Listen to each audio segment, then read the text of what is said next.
Es un placer estar nuevamente con ustedes para presentar una rápida mirada al pensamiento de Mario Bunge, uno de los filósofos más destacados de Latinoamérica a través de su libro Ser, Saber, Hacer.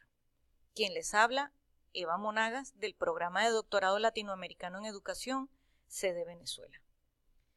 Mario Augusto Bunge Schreiber es argentino, nacido en 1919 y actualmente reside en Canadá, aunque vivió en Estados Unidos y Alemania. Es físico, filósofo, epistemólogo con amplia trayectoria en educación universitaria y cuenta con varios doctorados honoris causa en América y en Europa. Sus aportes lo colocan en el enfoque filosófico del realismo científico, donde desarrolló su pensamiento en el eje ontológico, que comprende al ser y al devenir, nociológico y semántico, que comprende al saber, y el axiológico y ético, que corresponde al hacer. Pero su gran preocupación es la filosofía, e inicia el debate afirmando: no podemos, no sabemos ni podemos saber cómo serán la ciencia y la técnica en el nuevo siglo.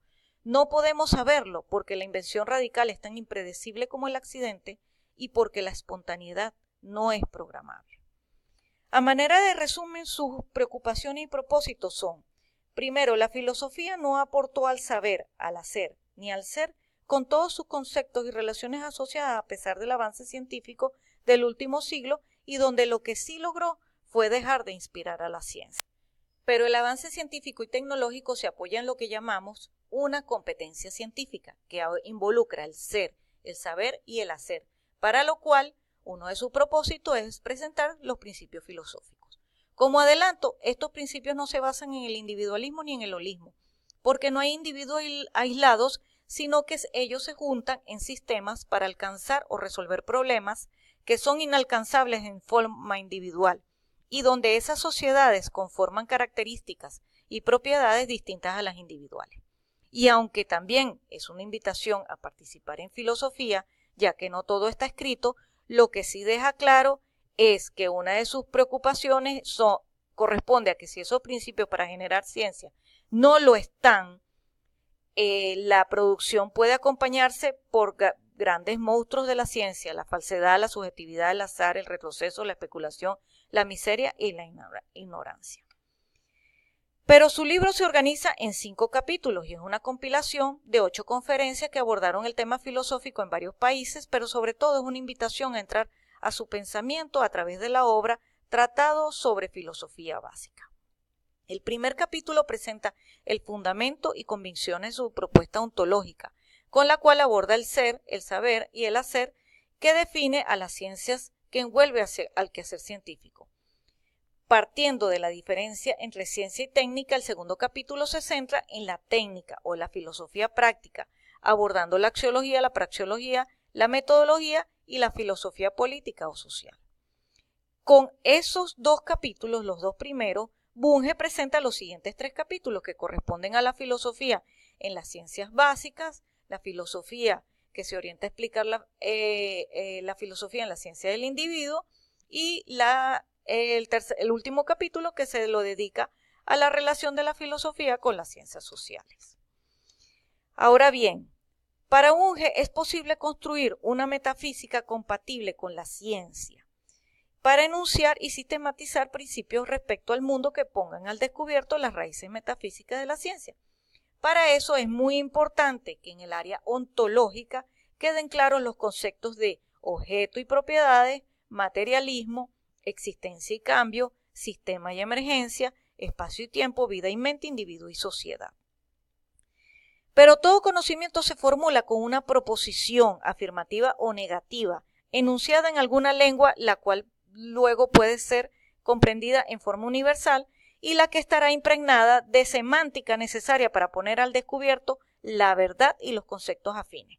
Por lo tanto, la nociología corresponde, con pretensiones científicas, involucra entender los siguientes conceptos claves: oración y proposición, significado y verdad, explorar y explicar, relaciones de interacción sistémica y enfoque, composición, entorno, estructura y mecanismo, ciencia y técnica, humanidades, ideología y saber en sociedad.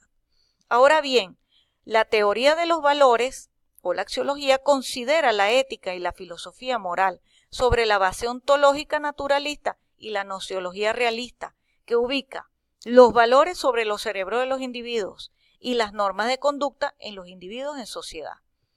Para ello, entonces, el ámbito axiológico debe aclarar los conceptos claves de hecho y valor, normas técnicas y morales, la norma máxima, derechos y deberes, acción racional y acción moral, y la política y la filosofía política. Con estos tres ejes, entonces, él consolida lo que son sus principios filosóficos. Los principios filosóficos corresponden a 10 principios que ya vamos a explicar. Todo cuanto existe fuera o dentro del sujeto es material. De allí viene el materialismo.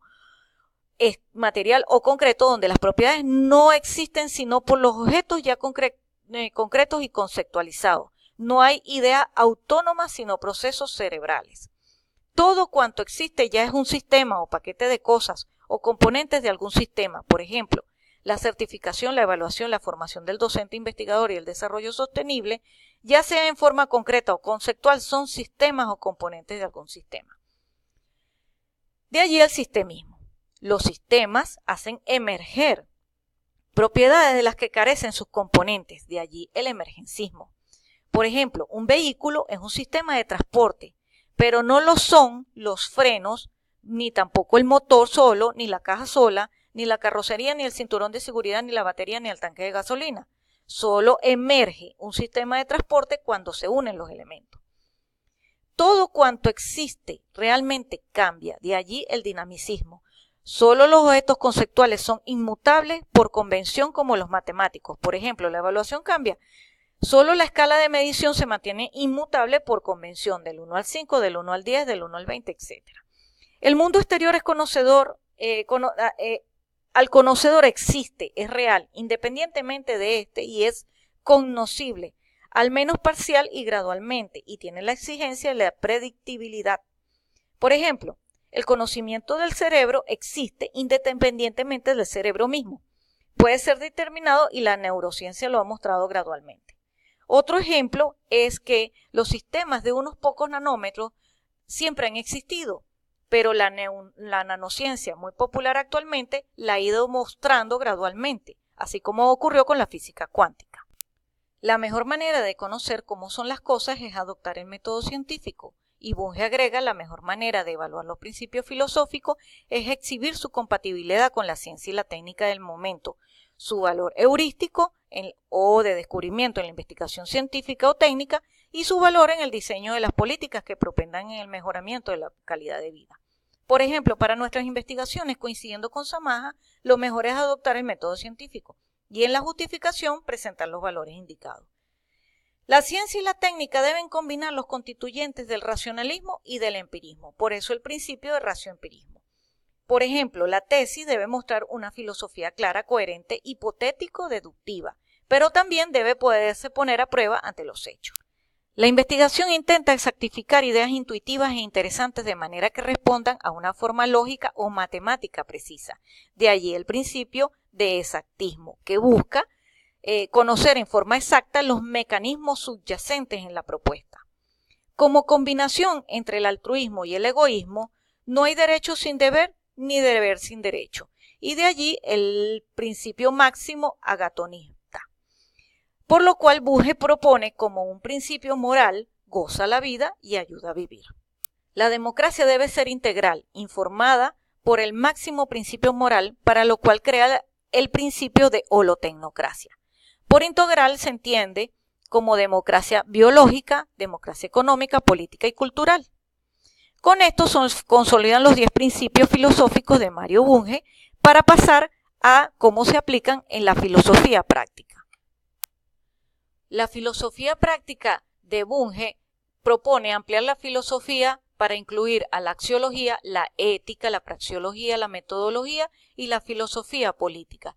Una vez integradas, asumirlas como técnicas en el quehacer científico y luego proyectarlas para que se suman en la sociotécnica. Con esto, él propone una nueva manera de aplicar la filosofía en la práctica. Pero veamos que unas interrogantes respecto a la ciencia y la técnica para la ciencia del individuo, las ciencias básicas, las ciencias sociales, respondidas por el propio Mario Bunge. Ahora, lo contrario, ¿no podría incurrirse en el riesgo, en el peligro de un positivismo que llevara a una idea de una especie de paraíso químico en donde el ser humano, cuando tiene un problema, una depresión, se le da una pastillita y se supone que eso lo va a curar? Esta idea, digamos, cientificista, ¿no podría llevar a una especie de ilusión de un paraíso químico? No es cientificista, sino reduccionista. Por ejemplo, un buen psiquiatra sabe que además de la píldora, tiene que darle consejos sobre el estilo de vida, sobre cómo resolver problemas problemas de inserción en la sociedad, de interacción con otros seres humanos, para los cuales la píldora no sirve. La píldora predispone al paciente a que afronte de esa manera esos conflictos de manera más calma, más racional, etcétera, pero no resuelve la enfermedad, por supuesto que no. Para eso hace falta la educación del paciente, y si no se ha dado en la familia o en la escuela, tiene que dárselo a un buen psiquiatra. Muchas veces un amigo, incluso un sacerdote, puede darle consejos sobre la manera de conducirse, consejos muy buenos que no tienen nada que ver con la farmacología, ¿no?